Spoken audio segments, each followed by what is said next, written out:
We're not trying to make something in mass volume. We're trying to make something that's really special. And that can't be done easily, but I think we've executed it very well. And I'm extremely excited to be able to present this to the world. Tell me about innovation. Yeah. What does innovation mean to you? So in the development phase, many times people ask, why don't you that's good enough, just go with it. We want to make something that people, when they ride it and feel it, are like, this is amazing. It's not about the price point, it's about the feeling that you get out of it. And the item that you should pick up and use should feel worth what you pay for it. This is for someone that really wants the best of the best. This is the Formula One of foil assist right now. I really do mean that.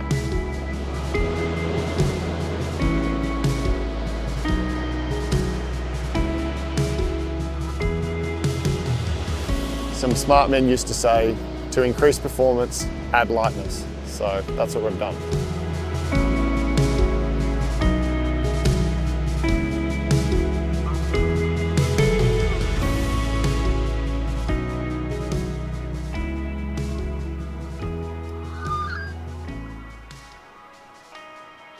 It's, I suppose, a bit of a man den. When we rebuilt the place, I built a shed to have all my RC and remote control and nerdy stuff in here. After a big day at work, I'd try and wind down out here just tinkering and playing with stuff.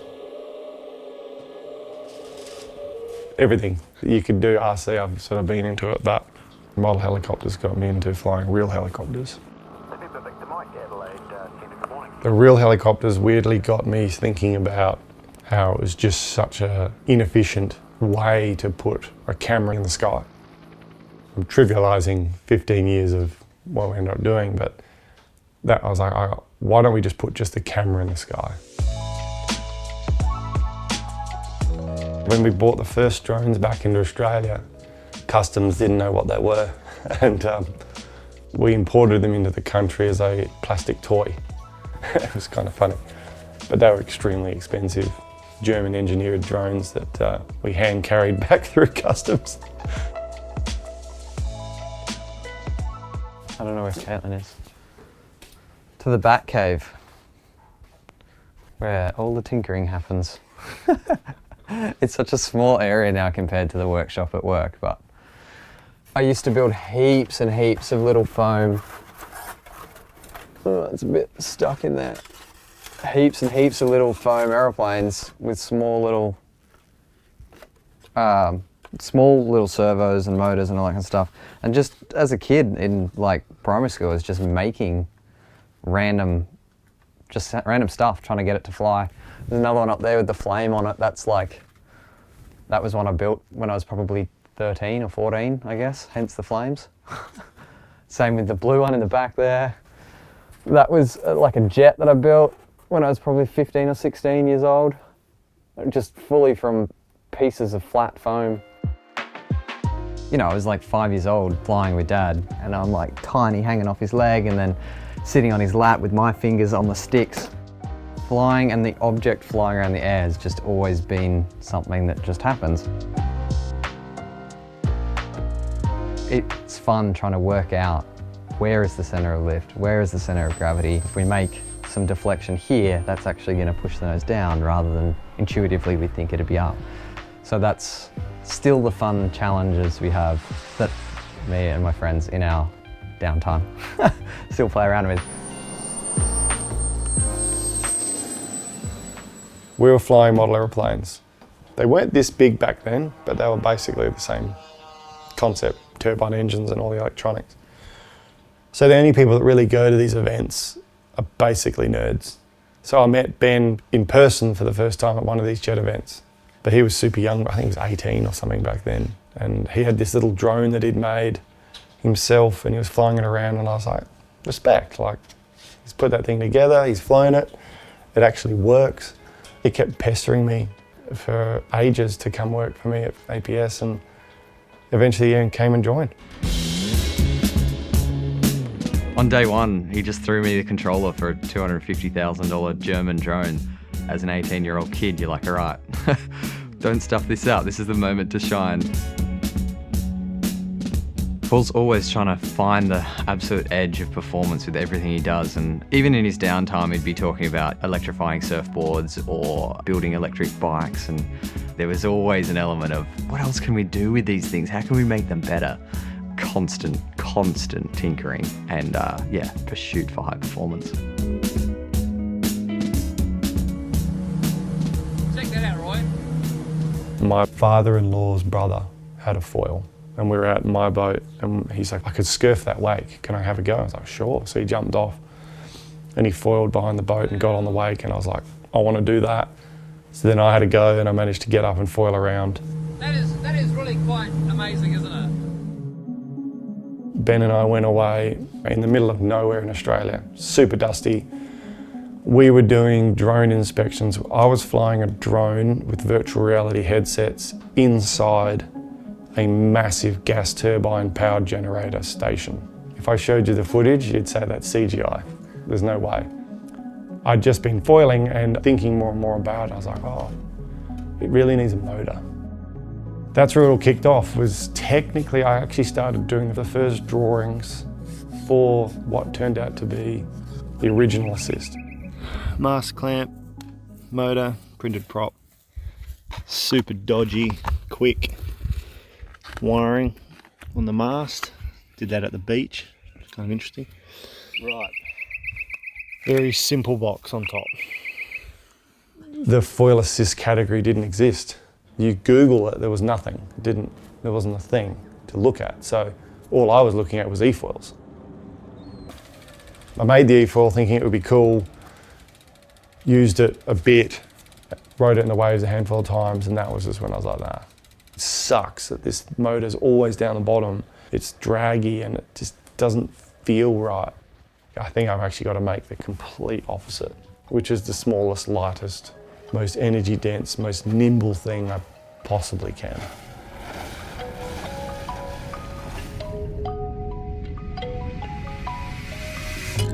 In the simplest terms, foiling is flying. The wing, which is your aircraft, goes in the water, and that does all the lifting. The weird relationship is that you're on the board flying above the water. An aeroplane has freedom to fly around in the air, but with foiling, you've got to keep that distance away from the water sufficient that you feel like you're flying, but you're still connected.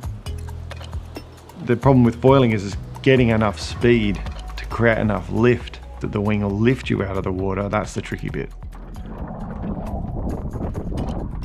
Some people use kites to harness the wind, wing dings, which you hold on to, again, harnessing wind energy.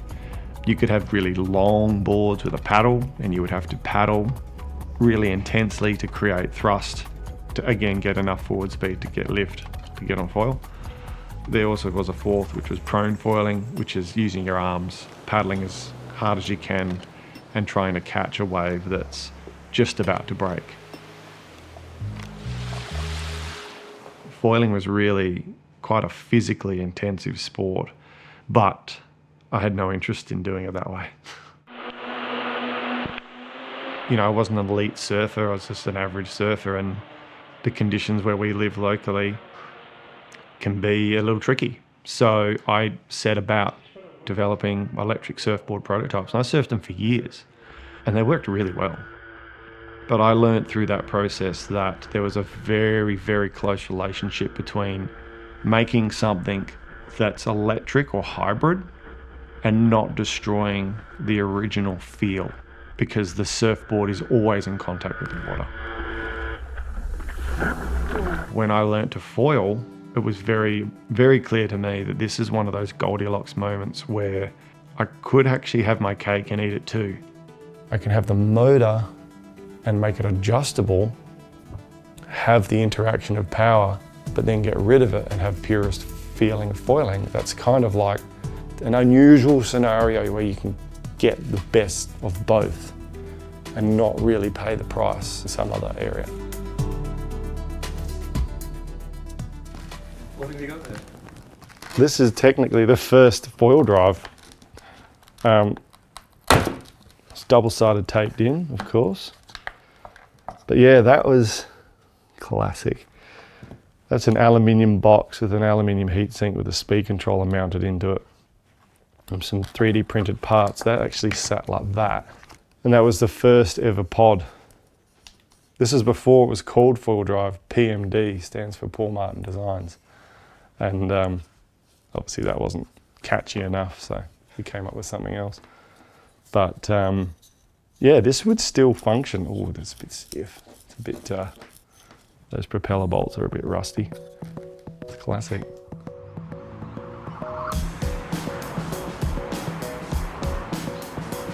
Paul was discussing what he used to design with surfboards and motors in boards. He built nearly everything. He explained the concept of a motor on a mast. I said, yeah, I think it'll work, and he literally flew up the next day. Within 5 minutes of arriving in the car park, he had it on the back of my board. He had a big penguin box, went out and used it quickly on flat water, but we only had about 6 minutes of the batteries. What? No way! Are you kidding me?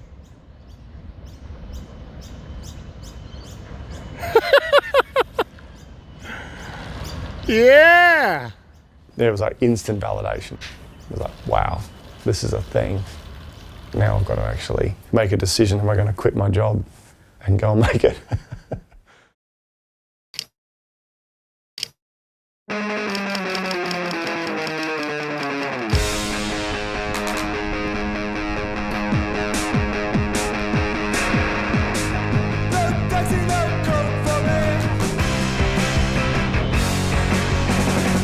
Mr. Sykes, how'd you go? My can opener worked beautifully. Beautiful. Can we have a good look at that? The tuna and dolphin friendly kiteboard. Is that blood?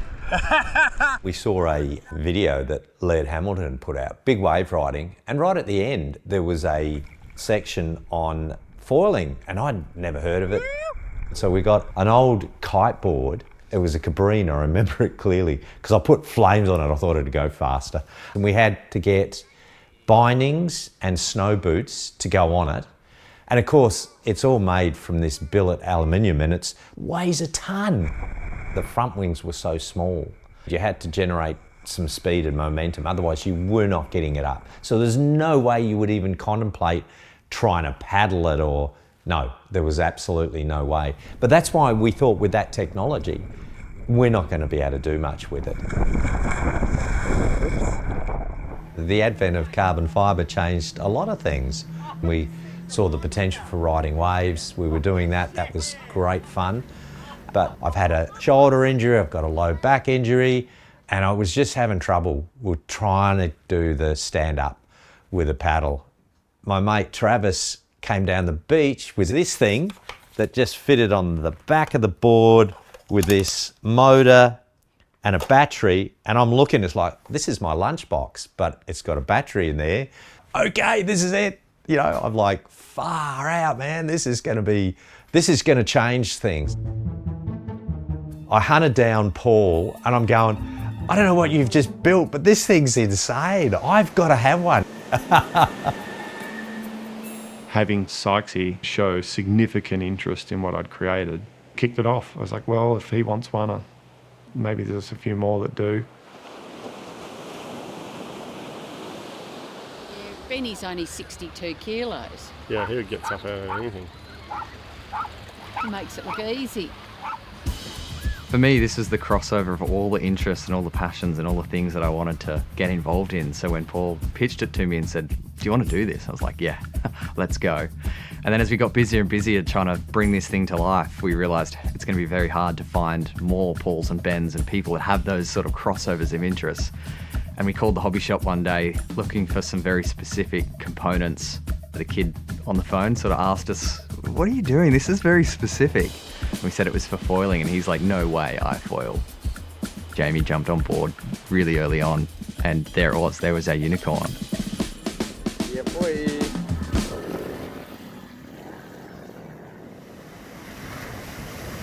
It was quite clear we had a fully functioning product that actually worked.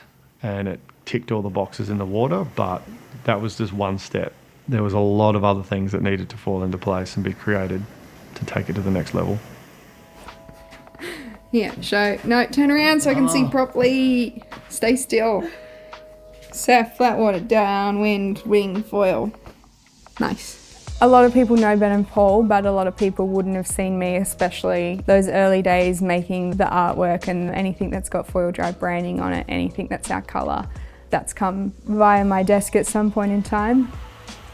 Ben's actually my partner, so Ben would always come home with, Paul's had this idea for this or that, and asked if I could make a logo for it because they were going to be shipping it out to some local guys. Didn't know anything about hydrofoiling and spent 5 minutes on Google trying to work out what the heck it was and put together a logo. A few weeks later, Ben's coming home trying to make user manuals in Word, and it's just pages on pages of text, and I'm a print media graphic designer. So sitting there watching him do that was just painful. So I think it was more for myself rather than for Ben and Paul that I stepped in and went from after hours after work to I don't think it's ever stopped.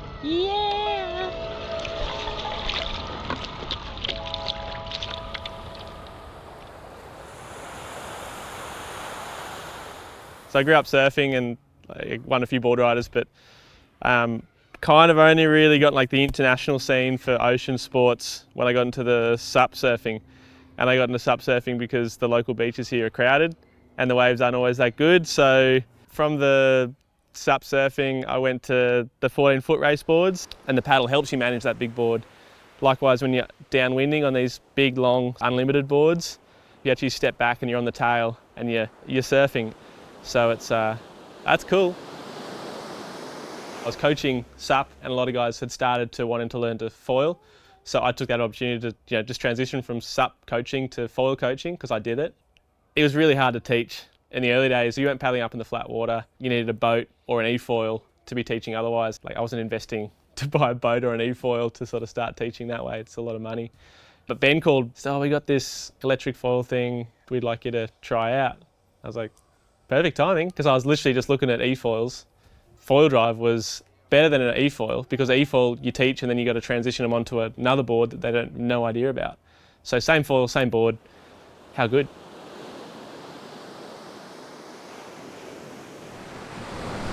So your foil drive system's just turned up. What does it take to get it ready and get in the water? To be honest, I actually don't really remember the launch that vividly. I do remember the website going live and Ben coming to me with this. I've got some good news and some bad news.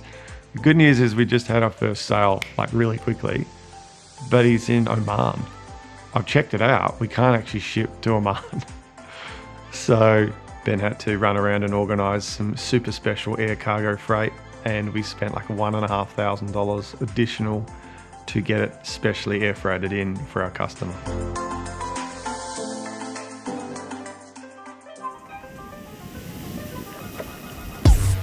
These model toy nerds were trying to break into the surf industry. It was a little bit like e-bikes when they came out. Everyone just laughed at them, you know. They just thought it was a joke. It was easier for us selling wings to get people into foiling with the wing. It was really hard to sell the Gen 1 that was quite a bit more involved than bolting 4 bolts onto a board.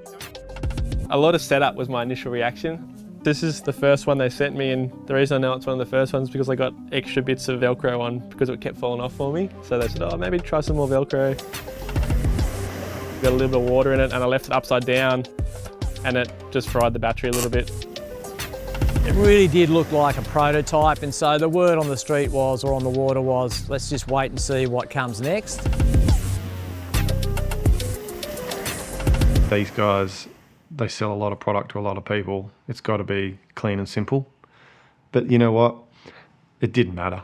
There were so many people out there that could look past that and go, I can catch any wave I want, wherever I want, and have an absolute ball. Sign me up, give me a unit, let's go.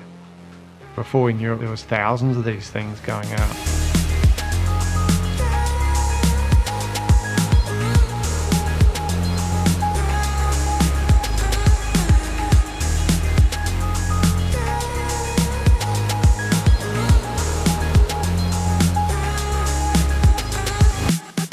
What an awesome bit of kit.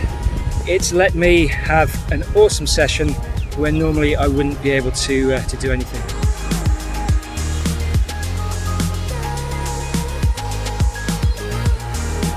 I love my foil drive because it's like my private invisible jet ski that appears and tells me every time I push the trigger and disappears when I let go. We're off! We're going! Wow! Whew. Feels nice to be on such a small board.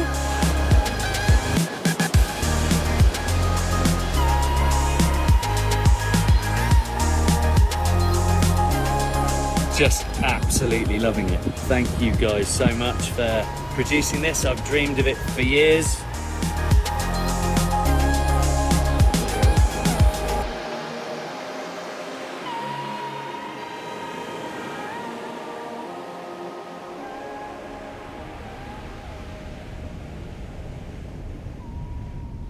It's one thing to make the product and make it work and it be a thing.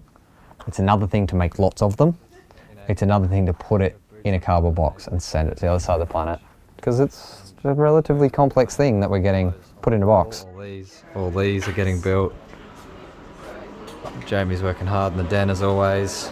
More motors, there's more orders out here. People underestimate how complicated manufacturing is and how much of a burden it can be to develop something from nothing and try and scale it.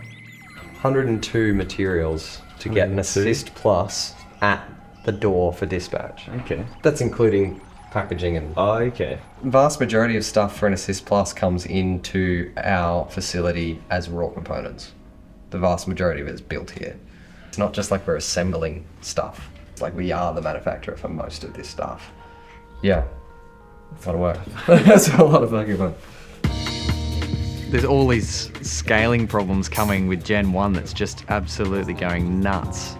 So we had our little army of crew like trying to solve all these problems with Gen 1 and build the business sustainably around it. It's a lot bigger than what we've got now and it should be good. So there's a bit of irony there as well that all the problems that we're having with Gen 1 were kind of going to be solved naturally with Gen 2, but then also any of the problems we're having with Gen 1 we're going to be 3 times as big with Gen 2 as well. So there was this, we got to run fast and hard to get to Gen 2, but also keep this crazy opportunity that Gen 1's providing for us to learn, keep it rolling as well.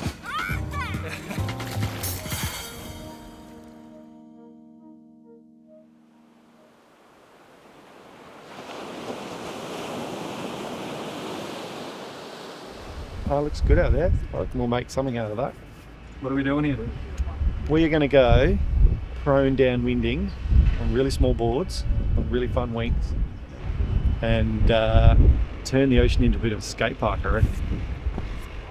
We've been busy cooking up some really fun stuff for the last year and a half, and it's finally got to the point now where it's nearly ready for the market, and we get to do the fun bit of our job, which is testing. Everything just neatly sits underneath the board. You've got just a normal board to lie on, and all the weight is crucially positioned right underneath where you're standing, so all the mass is exactly where you want it, in between the board and the mast.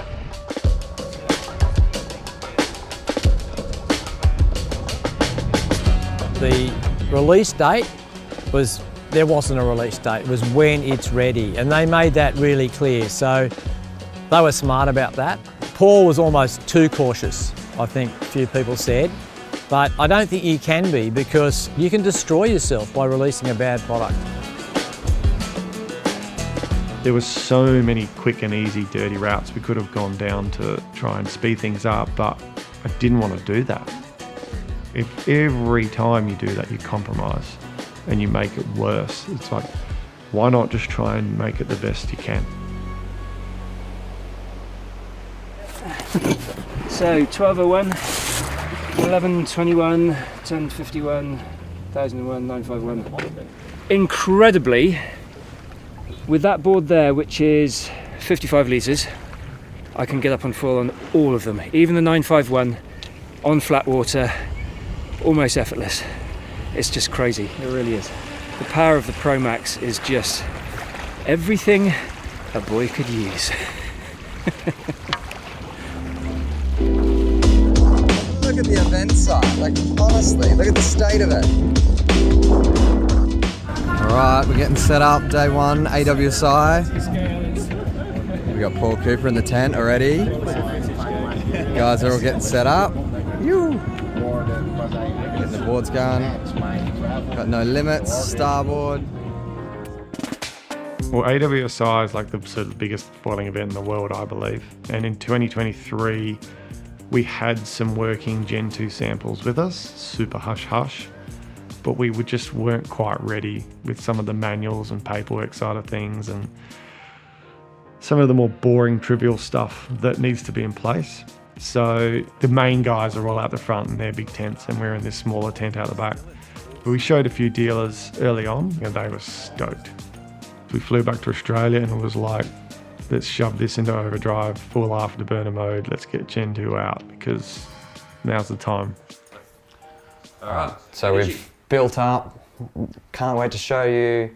Here's some friggin' sick clips, like and then they smack the lip and whoppa! I work with this shit. Come on! Alright. Smack the lip, whoppa! Action. There's two different versions of the new generation four-wheel drive. We have the Assist Slim. We pressed go and the internet just ran with it and the orders just started piling in.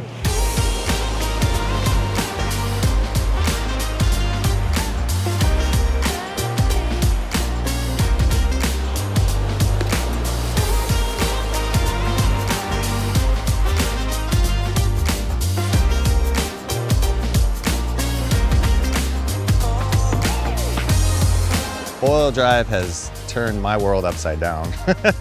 It was a seamless transition putting the foil drive into unifoil. I mean, everything's built in and you just have such a clean connection.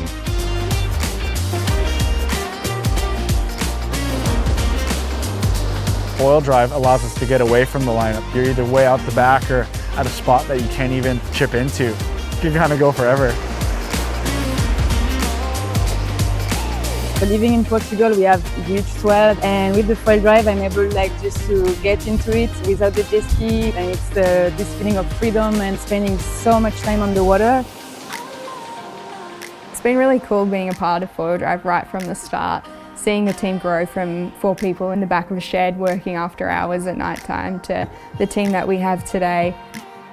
Foil Drive Europe's come in and Foil Drive USA, and just seeing all these teams grow out and the passion build through that as well.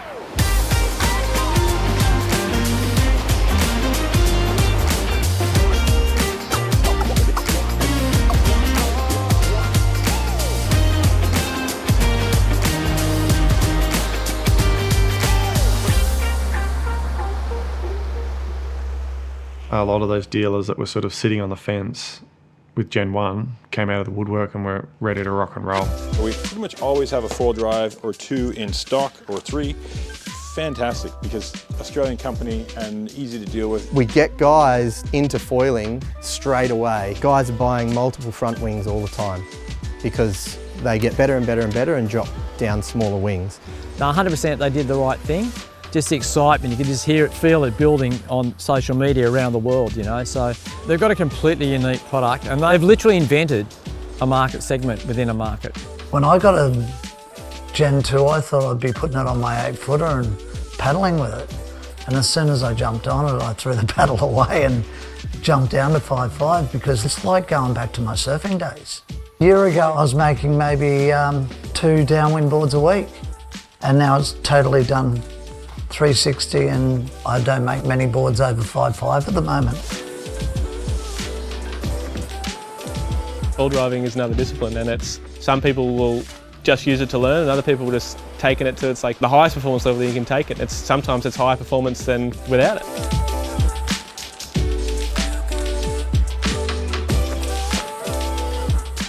It's when the pro riders start getting involved and realising that foil drive's actually a fun tool for them as well, that they start talking with their brands and the brands start opening up to us as well and say, there's something to this, let's work together and make something really cool.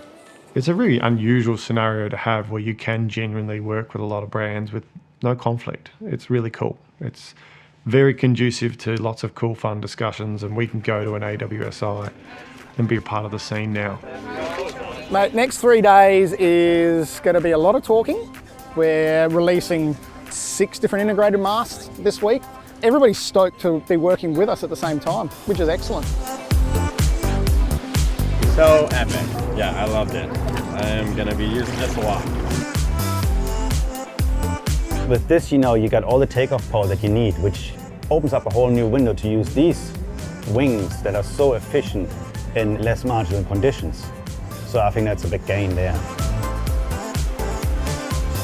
It's just another piece to the puzzle. You know, you might have a range of wings, and then when you add a foil drive to that, it changes the characteristic of each one again.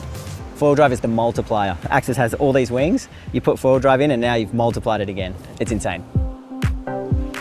It was 3 really full-on days, just a constant barrage of people from all over the industry coming to learn about foil drive, ask questions, and the realization that electric was going to be a really big part of the future of foiling. We even had a foil drive race, which was super cool because it was all the pro riders from all the brands from all over the industry running to the tent going, I need a foil drive. I've got to stake my name in the history books of the first foil drive race. Freeze, boys, freeze! It was really cool to watch these pro riders so excited about electric and how you could merge high performance with electric. It was a perfect blend of both. I think we're all physically tired, but everyone's just extremely happy with the event because it's been so positive. You know, people have accepted that foil drive is a new sport, it's a new division of the industry, and we've earned the respect of the people that like to ride it, which is the best bit. Shaking someone's hand and they just hold onto your hand and look into your eyes and say, thank you so much. Like, that's what makes all this hard work and effort worthwhile.